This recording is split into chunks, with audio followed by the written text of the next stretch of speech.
যে আপনার ইন্ডিয়ার থেকে যে পানিটা আসছে নোয়াখালীর দিকে, এখানে একটা বাঁধ আছে, উজানে একটা বাঁধ আছে। উজান থেকে পানিটা হঠাৎ করে ছেড়ে দেওয়া হয়েছে। বাঁধটা দীর্ঘ 28-30 বছর বাঁধটা ছাড়া হয়েছিল না। ছেড়েছে ভালো কথা, ওনাদের দেশে পানি অতিরিক্ত হয়েছে, পানি বেশি হলে পানি রাখবে কই। ছাড়ার আগে আমাদের একটা সতর্ক। আসসালামু আলাইকুম, আশা করি সবাই ভালো আছেন। আমরা আসলে এই বন্যার যে বর্তমান পরিস্থিতি, এই পরিস্থিতিতে আমরা বাংলাদেশের জনগণ খুব বিভ্রান্তির ভিতরে আছি। আমরা রাত্রে ঘরে ঘুমায় থাকাকালীন আমাদের ঘরে পানি উঠে যায়, আমরা বলতে পারি না, হঠাৎ করে পানি চলে আসে। আসলে পানিটা কোথায় থেকে আসে আমরা সঠিক কেউই জান না। হয়তো ইন্ডিয়ার থেকে পানি বৃদ্ধি হওয়ার কারণে আমাদের দেশের পানিগুলো চলে আসে। তবে নোয়াখালীতে এবার যে বন্যাটা হয়েছে, এই বন্যাটা দীর্ঘ 28-30 বছর ধরে এই বন্যাটা হয় নাই। নোয়াখালীর মানুষগুলো ঘুমের ভিতরে হঠাৎ করে তাদের বাসায় রাতে 2টা-3টার দিকে পানি উঠে তারা ঘরবন্দি হয়ে পড়ে এবং বিপদগ্রস্ত হয়ে পড়ে।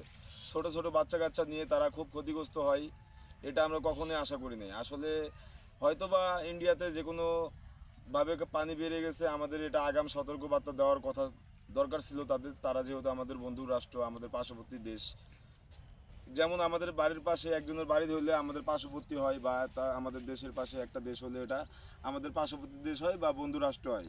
ওনারা আমাদের বন্ধু রাষ্ট্র, অনেক বিষয়ে ওনারা আমাদের সহযোগিতা করেছে পূর্বে, আমরা এর জন্য কৃতজ্ঞ। তবে কিছু কিছু কাজ আমরা খুব কষ্ট পাই, যেটার কারণে আমাদের দেশের অনেক সাধারণ জনগণ ক্ষতিগ্রস্ত হয়। আমরা এটা কোনো সময় কাম্য করি না। আমরা আসলে কথা বলতে চাই না, অনেক সময় কথা বলে ফেলে যারা। আমি হয়তো ঢাকাতে থাকি, সিটির ভিতরে থাকি, আমি বন্যাতে প্রবাহিত হই নাই, ক্ষতিগ্রস্ত ওইভাবে হই নাই। তবে আমাদের দেশের জনগণ যখন ক্ষতিগ্রস্ত হয়, আমরা কিন্তু কথা না বলে তখন থাকতে পারি না। এই যে আপনার ইন্ডিয়ার থেকে যে পানিটা আসছে নোয়াখালীর দিকে, এখানে একটা বাঁধ আছে, উজানে একটা বাঁধ আছে। উজান থেকে পানিটা হঠাৎ করে ছেড়ে দেওয়া হয়েছে। বাঁধটা দীর্ঘ 28-30 বছর বাঁধটা ছাড়া হয়েছিল না। ছেড়েছে ভালো কথা, ওনাদের দেশে পানি অতিরিক্ত হয়েছে, পানি বেশি হলে পানি রাখবে কই। ছাড়ার আগে আমাদের একটা সতর্কবার্তা দিতে পারতো যে আপনাদের দেশে এই পানিটা ছেড়ে দেওয়া হচ্ছে। এরকম না জানায় হঠাৎ করে যদি এইভাবে আমাদের যদি বিভ্রান্ত করে থাকে, তাহলে আমরা কোথায় যাব? এটা কিন্তু ঠিক না। পানির অধিকার সবার আছে, একটা দেশের পানি হলো আল্লাহর সৃষ্টির জিনিস, এগুলো হলো সবার সমান অধিকার। এই পানিটা বাধা সৃষ্টি করে আটকে রাখা আপনারা এখানে, এটা তো করা ঠিক না। তাহলে বান আমাদেরও দিতে হবে।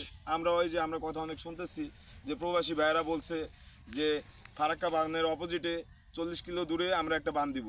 টাকা যদি লাগে প্রবাসীরাও দিবে, আমাদের দেশের জনগণরা যতটুকু পারে দিয়া সহযোগিতা করে আমাদের এই বাঁধ দিতে হবে, এছাড়া তো আমাদের কোনো উপায় নেই। এই জন্য তো আমরা তো অনেক ক্ষতিগ্রস্ত হয়েছি। আপনারা ইন্ডিয়ার লোকজন মনে করতে পারেন আমরা শুধু শুধু চিল্লাই, তা কিন্তু না। আমরা আপনাদের ভালোবাসি, স্নেহ করি। আপনারা আমাদের প্রতিবেশী রাষ্ট্রের লোক, আপনাদের সাথে তো আমার সম্পর্ক নাই, কারো কামাই কেউ খায় না। আপনাদের ইনকাম আপনারা করে খান, আমাদের ইনকাম আমরা করে খাই। এখানে আমাদের ভিতরে আন্তরিকতা থাকবে অন্যরকম। কেন এইভাবে তাহলে আমাদের দেশের মানুষজনের ক্ষতি করার উদ্দেশ্যটা কি? আমরা তো জানতে চাই, এই যে পানিটা যে আপনারা ছাড়বেন, আমাদের তো বলতেন যে এই পানটা আমরা কালকে ছেড়া দিব। কেন আমাদের বলা হলো না? আমাদের হঠাৎ করে কেন আমাদের ঘরে পানি ঢুকলো? এটা কিন্তু কখনোই আশা করি নাই। ঠিক আছে, আপনারা এরপরে যদি এমন কিছু করেন আমাদের জানান। আর তাছাড়া আমাদের বিকল্প ব্যবস্থা নিতে হবে। বিকল্প ব্যবস্থা হলো আপনার ফারাক্কা বলেন, যে কটা বাঁধ আছে আমাদের দেশের ওজনে, প্রত্যেকটা বাঁধের অপোজিটে আমরা বাঁধ দিব। আপনারা যদি দিয়ে থাকেন এখানে 730 ফিট, আমরা এখানে লাগবে 1400 ফিট বাঁধ দিব ইনশাআল্লাহ। এতে আমার বাঙালি যদি নিজের ঘরের ইটা ভাঙ্গা যদি বাঁধ দিতে হয়, আমাদের নিজের ইটা ভাঙ্গা বাঁধ নিয়ে আমরা আপনার বাঁধের অপোজিটে আমরা বাঁধ খাড়া করব। ঠিক আছে, আমাদের ওই বিল্ডিংয়ে থাকার দরকার নাই, বিল্ডিংয়ে থেকে আমাদের বাসার কোনো ইচ্ছা নাই। বান যদি দিতে হয় বান দিব, আপনারা পানি ছাড়েন, সমস্যা নাই ভাই। আর যদি মনে করেন না আমাদের বন্ধু রাষ্ট্র, আমাদের একটু সমঝোতা দেখানো উচিত, আমাদের একটু সতর্কবার্তা দিয়েন যে পানিটা ছাড়া হইতেছে। আপনাদের থেকে আমরা অন্য কিছু জানতে চাই না, যে আপনার পানিটা কালকে ছাড়বেন, আমাদের আজকে একটু জানায় দিন। আমাদের যদি জানায় দেন, আমরা কিন্তু এই ক্ষতির সম্মুখীন হই না। আমাদের এই মা বোনগুলা, গর্ভবতী মহিলাগুলা, ছোট ছোট বাচ্চা নিয়ে বৃদ্ধ মানুষগুলা পানির ভিতরে যেভাবে আটকা পড়ছে, এটা মানে এক কথায় বলার মতো কোনো ভাষাই নাই। এই কাজ যদি আপনাদের ফ্যামিলির সাথে হইতো, আপনাদের দেশের জনসংখ্যার সাথে হইতো, তাহলে আপনাদের কেমন লাগতো বলেন? আমাদের যদি এই বিষয়টাতে আগের থেকে সতর্ক করতেন, আমাদের ঘরের জিনিসপাতিগুলা, আসবাবপত্রগুলা, গরু ছাগল, হাঁস মুরগি, কত কিছু আবাদি পশু পাখি, আমাদের অনেকের গোলা ভরা চাউল ছিল, ডাউল ছিল, সব কিছু, এত কিছু জিনিসপাতি সব বাসায় নিয়ে গেল। এটা মুরগি, সব হাঁস মুরগি, গরু ছাগল, আবাদি পশুগুলো সব নিয়ে চলে গেল। এখন আপনারাই বলেন আমাদের কি করণীয়? আমরা কেন বান দিব না? আমরা অবশ্যই আপনাদের প্রত্যেকটা বানের অপোজিটে আমরা একটা করে বান দিব।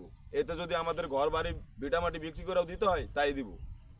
আমাদের এই ঘর বাড়িতে থাকার দরকার নেই। আমরা চাই না আমাদের নিম্ন অঞ্চলের লোকজন প্রত্যেকটা বর্ষাকালে পানি পায় না, আর হইলো শীতকালে আমাদের দেশে পানি আসা হইলো পানি একদম সব বাসায় নিয়ে যায় সিজন ছাড়া। আমরা চাষবাস করতে পারি না পানির জন্য, আপনারা পানি আটকায় রাখেন ওখানে, পানি আটকায় রাখে আপনারা আমাদের মজা দেখেন, এটা কিন্তু ঠিক না। আপনাদের আমরা দৃষ্টি আকর্ষণ করছি, আপনারা আমাদের এই বিষয়গুলা নজরদারিতে আনবেন। সবাই সব জিনিসের সবার সমান অধিকার। পানি নিয়ে এমন কিছু না যে পানি নিয়ে আপনারা আটকায় রাখবেন। আপনারা উজানের পানি কেন আপনারা ওখানে বান দিয়ে আটকায় রাখবেন? রাখছেন ভালো কথা, আমাদের জানাইতেন। আচ্ছা, আপনারা করছেন, এখন আমাদের যা যা করার আমরা তাই করবো। আসসালামু আলাইকুম সবাইকে।